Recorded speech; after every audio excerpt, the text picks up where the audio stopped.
Welcome to the Depth Dive. Today, we're embarking on a really captivating journey. Not into, science this time, but into a story that's resonated for millennia, right in the heart of India. We're talking about Govardhan Hill. Govardhan, yeah. And this isn't just ancient history. It's a living narrative, a fascinating blend of spirituality, culture, and timeless lessons, all drawn from our source material, Govardhan Hill, Divine Shelter and Living Deity. That's right. So our mission really is to dive deep into why this specific hill is seen as a living deity, what makes it a source of divine shelter, and maybe most importantly, how does its story still speak to us today? And it really is unique. The sources we're looking at, they offer this great mix. You get the engaging story, but also these deep insights and a real sense of, upliftment. Right. And like you said, what makes Govardhan stand out is that it's not just seen as geography, rocks and earth. Yeah. It's understood by millions as a living deity, a manifestation of the divine. And I think this idea, it offers a really rich, layered understanding that our curious listeners will find pretty insightful, that connection between place and presence. That's a powerful idea, isn't it? Really challenges how we usually think about sacred places. So, okay, let's try and picture it. Let's go to Vrindavan. Lush, green, steeped in these old tales. Imagine the scene. You've got the residents, the gopis and gopas, the cowherd community, and they're getting ready for their big annual puja, their worship ceremony. A yearly tradition. Exactly. For generations, they'd always honored Lord Indra, the god of rain, storms, the big guy. Yeah, makes sense for farmers. Appease the rain god. Right. Ensure good rains for crops, and especially for their cows, which were, everything to them. The center of their lives. Totally. But then this pivotal moment happens. A young boy, Krishna, barely 7 years old, apparently steps up. Just a kid. Just a kid. But with this incredible wisdom, he gently starts questioning this tradition. He asks his father, Nanda Maharaj, something like, why worship Indra? He's distant, sometimes driven by pride. Yeah. We're farmers, cowherds. Our life depends on our cows, on this land, on Govardhan Hill, right here. Pointing right at it. Yeah. It gives us grass, herbs, shelter. Shouldn't our gratitude, our puja, go there to what actually sustains us? And what's really fascinating there, and our sources really pull this out, is the profound ecological message. It's right there. You think so? Oh, absolutely. It's not just about changing gods. It's this radical call to recognize our connection to nature right here, right now. Shifting devotion from some, abstract, maybe fickle deity to honoring the immediate life-sustaining earth, the ground, the cows, the hill. It's almost like an ancient environmental manifesto. Gratitude, stewardship. Yeah. It feels surprisingly modern. It really does. An ancient yet modern environmental message. I like that. And the community, how did they react? Oh, they were completely convinced. Just like that. Pretty much. Swept up by Krishna's, divine logic, I suppose. They just dropped the old Indra worship with this huge enthusiasm. Wow. And prepared this magnificent offering for Govardhan Hill instead. They cooked the chapan, literally 56 different dishes. Yeah. A mountain of food. 56. That's incredible. All made with love, as devotional offerings. They decorated the whole hill with flowers, turned it into this living altar. Beautiful. Then they did this beautiful thing. They circumambulated it, walked around it with their cows, singing curtain, dancing. A huge celebration. A real community festival focused on the hill. Exactly. And then, to accept these offerings, Krishna did something, miraculous. Okay, what happened? He manifested this gigantic form right there and declared, I am Govardhan. Whoa. And then he proceeded to eat the entire feast they'd prepared, showing he was the hill. A pretty clear statement. No kidding. I am the mountain. But, you can imagine someone wasn't too happy about this sudden switch in worship. You are absolutely right, Indra. Our sources make it clear his pride was, let's say, deeply wounded. I bet. Felt insulted, ignored. So he lashed out big time, Yeah. in a rage. What'd he do? He summoned the Sambartaka clouds. And these aren't your average storm clouds. No. No, scriptures say these are the clouds meant to, flood the entire world at the end of a cosmic cycle. Dissolution clouds. Seriously, he brought out the apocalyptic weather. Did. Unleashed this catastrophic storm, torrential rain, hurricane winds, hailstones. Just pure destructive vengeance on Vrindavan. To punish them, put them back in their place. Oh my gosh, so Vrindavan was facing utter destruction. Utter destruction. The force was unimaginable. People, cattle, homes, everything was in danger. Nowhere to run. This, furious unnatural disaster. Terrifying. Completely terrifying. And who do they turn to? Krishna, right? It had to be Krishna. Instinctively, their young protector. And this is where the story just goes. Beyond philosophy, into the purely miraculous. You can feel their fear, and then just astonishment. So what did Krishna do, seeing everyone in panic? He just very calmly said, "Do not fear." Simple as that. Do not fear. Easy for him to say. Well, maybe. Because then he reached out and just effortlessly plucked the entire Govardhan Hill off the ground. The entire hill. The entire hill. With just the little finger of his left hand. Held it up high like this gigantic umbrella. Yeah. A cosmic parasol against Indra's fury. With his pinky finger. That's the image everyone knows, isn't it? That's the one. And imagine under the hill, outside, chaos, wind, rain, darkness, terror. Right. Inside, beneath his floating mountain, peace, community, light. Everyone, every person, every cow, every calf, every animal sheltered there for 7 days and 7 nights. 7 days and nights under a floating mountain held by a child's finger. It's this complete inversion of reality, the sources say. The only safe place was under the mountain. It's just the ultimate display of divine protection, that idea that when you surrender, there's this unwavering shelter that can literally hold up your world. You can almost picture it, can't you? The darkness and mud outside, and then under the hill, maybe the glow of lamps.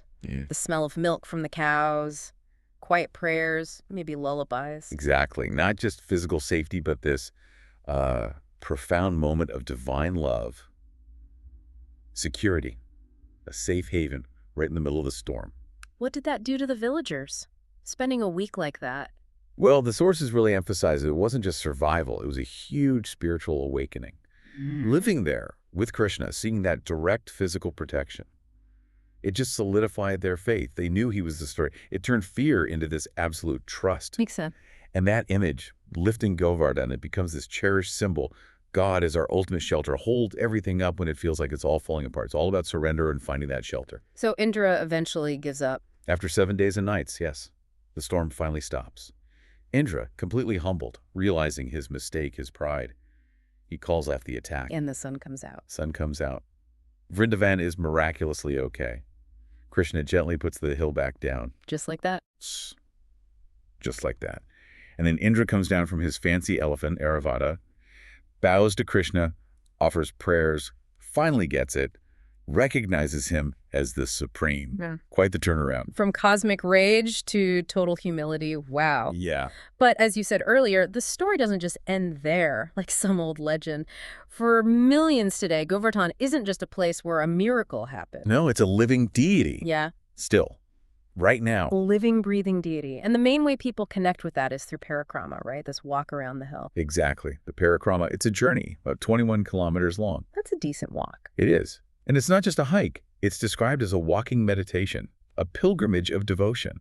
People do it with incredible sincerity. How so? Well, some take days. Some even do it by doing full prostrations, like lying down, marking their spot, getting up, moving forward, lying down again, the whole way around. The entire 21 kilometers like that. Some do, yes. It's intense. That's incredible dedication. It really is. Yeah. And the belief driving it, as the source material explains, is profound.